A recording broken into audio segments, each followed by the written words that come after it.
ઘણા સમય પછી આટલી મોટી સંખ્યા મારા જૂના નવા ઉભરતા અને જે સમયમાંથી આપણે ગુજરી ચૂક્યા છે એ સમયમાં બધા અહીંયા જે ઉપસ્થિત છે એક તાકાત બનીને અમારા સાથે બધા ઉભા રહેલા હતા આવા સમયમાં. પહેલા તો હું બધાનો, તમામ લોકોનો જે વિશ્વાસ રાખ્યો મારા પર આજે પણ રાખતા છે ને હું આશા રાખું કે ભવિષ્યમાં પણ રાખે એવા તમામ મારા કાર્યકર્તા, મારા લોકો તમામને હું તો પહેલા હું આભાર માનીશ. તમામના જે હિંમત રાખીને અમારા સાથે ઉભા રહેલા હતા. જે સમય આપણે ખરાબ સમયમાંથી આપણે ગુજરી ચૂક્યા હતા આજે પણ મારા સાથે છે એટલે ખુશી થાય કે આજે બધા અહીંયા ઉપસ્થિત છે. મને આશા છે કે ભવિષ્યમાં પણ રહેશો. જે કાલનું જે ડિસિઝન આવ્યું, આ તો મારું ઘર છે, અમારો પરિવાર છે. તમે બધા મારા પરિવાર છો, મારા ઘરના છો, મારા કરતા વિશેષ મોહન ડેલકરના કાર્યકર્તા છો. એટલે જરા ચિંતા કરવાની જરૂરત નથી. હવે જે નિર્ણય લીધું છે આપણે, જે ડિસિઝન આપણે ગઈકાલનું આવ્યું હતું, સૌથી પહેલા તો આપણે આપણા પીએમ સાહેબ, આપણા પ્રધાનમંત્રી નરેન્દ્ર મોદી સાહેબનો આપણે પહેલા તો આભાર માનીએ. એમના આપણા પર વિશ્વાસ રાખ્યો. એમને પણ જોયું કે પરિવાર કેવો, કે પછી આપણા લીડર મારા પિતાજી મોહનભાઈનું નામ લો. પાછું કહીશ, એમનું જે નામ હતું તે ફક્ત ને ફક્ત એક જ કારણ છે, તે આપણા કાર્યકર્તા. તે કાર્યકર્તાની તાકાત આપણે દિલ્હી સુધી બતાવી. એમને પણ થયું કે સંગઠન તો હોવું જોઈએ, તો આવું હોવું જોઈએ. એટલે એમને પણ આપણા પર વિશ્વાસ રાખ્યો. એના કરતા વિશેષ આપણને એમના પર વિશ્વાસ છે કે જે પરિસ્થિતિમાં આપણે પ્રદેશ જઈ રહ્યું છે, પણ આ વખતે ડાયરેક્ટ એમના સાથે સંપર્કમાં રહીને પ્રદેશના જેટલા પણ કામો હશે એમના સમક્ષ આપણે મૂકશું, પ્રોપર પ્રેઝન્ટેશન કરશું અને જેટલા પણ મુદ્દાઓ છે તે જલ્દથી જલ્દ એનું સોલ્યુશન આવે, એનું રિઝલ્ટ આવે, તે આપણા તરફથી આપણે પ્રયાસ કરશું.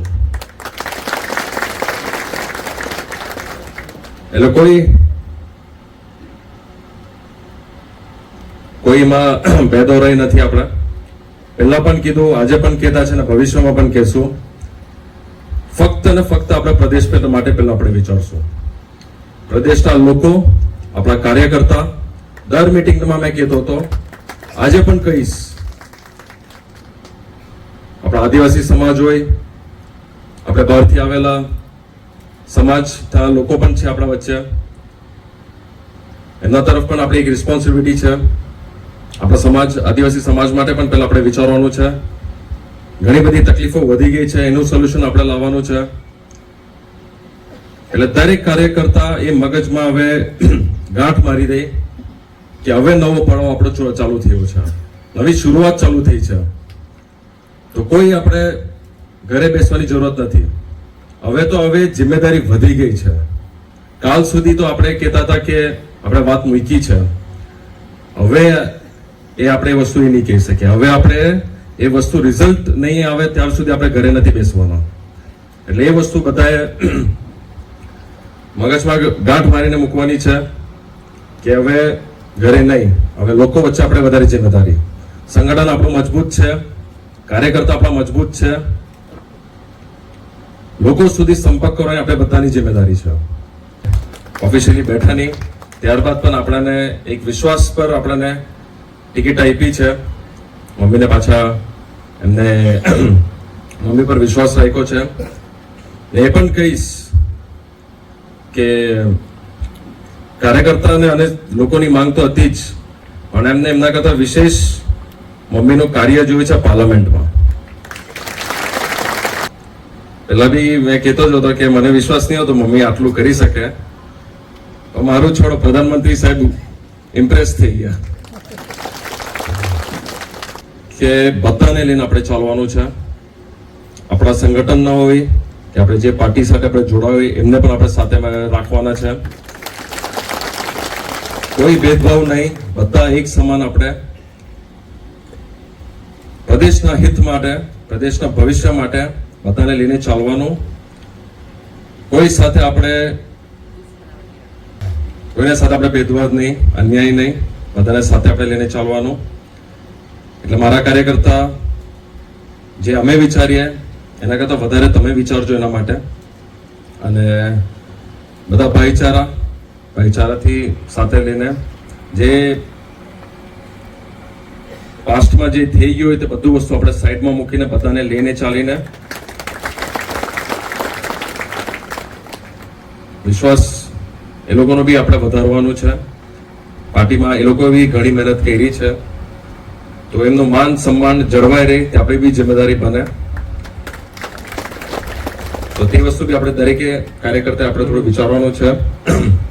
મેહુલ મોંડેલકર તો છે જ, રહેશે જ, પણ અમુક વસ્તુ જે આપણે સિસ્ટમમાં પાર્ટી જે આદેશ આપે, પાર્ટીના નિયમોમાં જે આવે તે પ્રમાણે આપણે ચાલશું. અને દરેક આપણે કાર્યકર્તાએ પોતાનું જિમ્મેદારી નિભાવે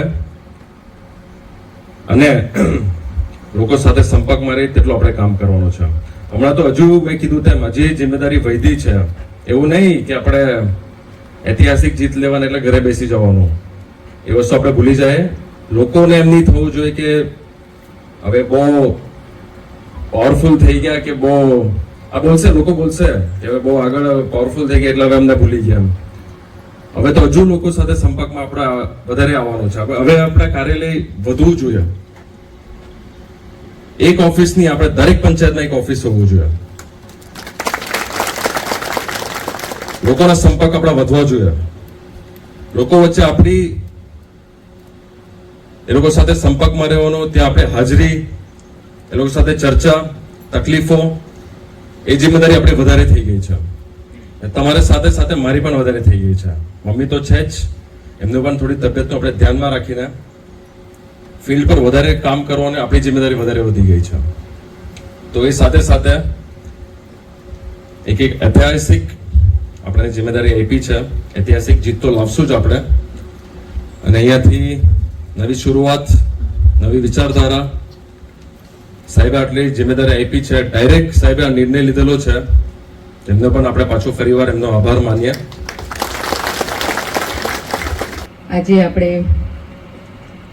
આજે મીટિંગ બોલાવવામાં આવી.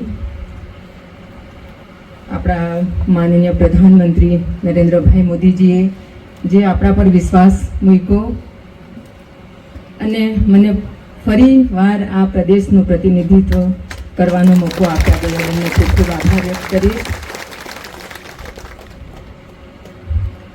આજે મારા માટે બોલવા માટે એવા શબ્દ નથી કે હું તમને અમુક વાત કરી શકું, પણ હું ખરેખર મને આજે પ્રાઉડ થાય કે જે મોહનભાઈ ડેલકરનો એક પરિવાર તરીકે આજે પ્રદેશને માટે લડતા એક પરિવારની જેમ એમને રાખેલા. તો આજે તમે બધા જ અમારા સપોર્ટમાં પાછળ ઊભા છો.